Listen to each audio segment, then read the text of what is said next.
두보의 봄바람. 시는 다른 장르보다 가장 으뜸이 되어 중국 예술을 이끕니다. 그래서 시를 보면 중국의 예술이 만들어지는 과정을 볼 수 있습니다. 중국 시는 시경에서 시작해서 당나라 때 이르면 가장 수준 높은 시가 나옵니다. 당시는 중국 시의 완성입니다. 시경에서 당시에 이르는 1000년이 넘는 세월 동안 시가 완성되어 옵니다. 당시를 근체시라고 부릅니다. 당나라 때 사람들이 요즘 시라는 뜻으로 부른 이름입니다. 시경은 옛날 시라고 해서 고시라고 부릅니다. 당시 가운데 유명한 시를 하나 가져와 봤습니다. 모양은 비슷하지만 상당히 다릅니다. 나라는 깨졌지만 산하는 그대로. 성안에 봄이 오니 초목이 무성타. 시절을 아는 꽃은 눈물 흩뿌린다. 이별이 서러우니 새도 놀란 가슴. 봉화가 석 달 동안 줄곧 이어진다. 집안에 오는 편지 만금 값하는데 흰머리 긁어보니 더더욱 짧아져. 쓸어서 묶으려다 비녀를 모시겨. 두보라는 시인이 쓴 봄바람 춘망이라는 시입니다. 잠시 이 시를 감상해볼까요?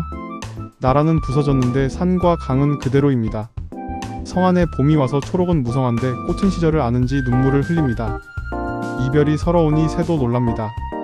봉화는 석 달 동안 이어지는데 집안에는 편지가 오지 않습니다. 흰머리를 긁어보니 한 움큼씩 빠집니다.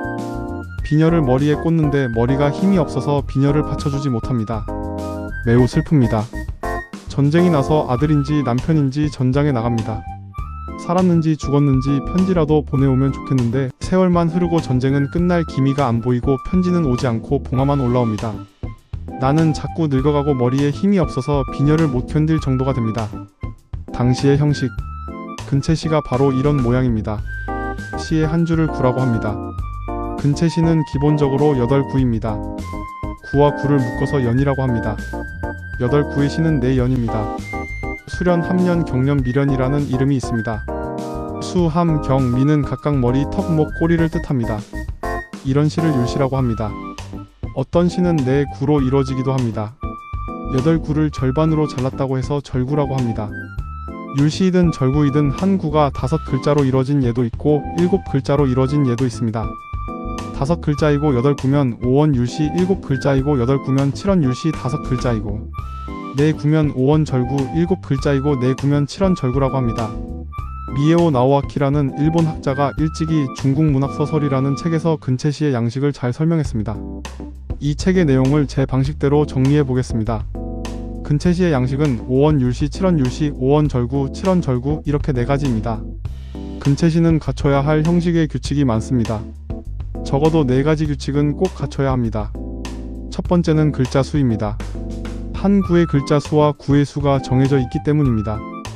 5원 율시는 5 곱하기 8이니 40글자입니다. 이런 식으로 7원 율시는 56자, 5원 절구는 20자, 7원 절구는 28자라는 글자 수를 꼭 맞춰야 합니다. 두 번째는 아분입니다. 운이란 우리나라 글자로 치면 중성과 종성을 합해 놓은 부분입니다. 강, 낭, 당, 랑 이렇게 말하면 중성과 종성이 모두 앙으로 똑같습니다. 이를 운이라고 말합니다. 이 운을 기본적으로 둘째 구, 넷째 구, 여섯째 구, 여덟째 구 마지막 글자에 맞춰야 합니다. 세 번째는 평측입니다. 평측은 성조입니다. 평성과 측성을 말합니다. 평성은 말 그대로 평평한 소리이고 측성은 기울어진 소리입니다. 오늘날에도 중국어에는 성조가 있는데 옛날에는 성조를 평성, 상성, 거성, 입성으로 나눴습니다. 평성은 그대로 평성이 되고 상성, 거성, 입성은 리듬감이 있는 기울어진 소리라서 한데 묶어 측성이라고 합니다. 예를 들어 어떤 시의 첫 구가 측성, 측성, 평성, 평성, 측성 이렇게 되면 다음 구는 평성, 평성, 측성, 측성, 평성 이렇게 만들어야 합니다. 평측의 리듬을 살리기 위해 그렇습니다. 꽤 복잡한 규칙이 이 안에 들어있습니다만 다소 전문적인 내용이라 이 정도만 하겠습니다. 네 번째는 대구입니다.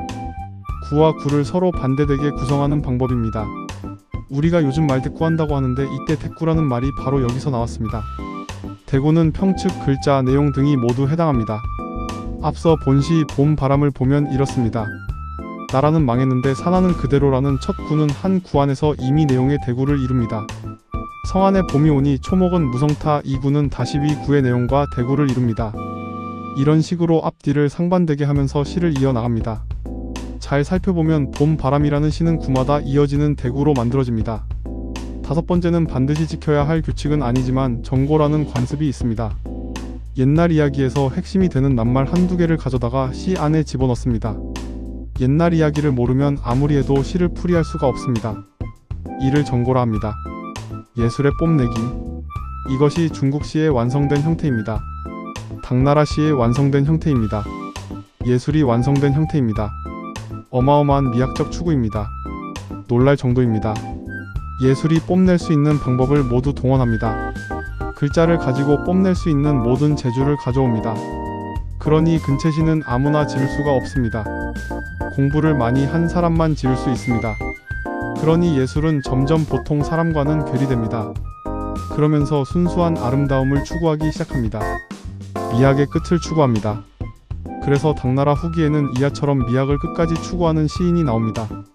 이하는 7살 때 벌써 시를 지어서 당대 유명한 학자들을 놀라게 합니다. 과거를 보러 갔지만 급제하면 받게 되는 벼슬이 진사인데 하필 아버지의 이름에 진이라는 글자가 들어있습니다. 진과 진이 같은 발음이라 과거를 보지 못합니다. 아버지의 이름을 함부로 말해서는 안 된다는 필기의 관습 때문입니다.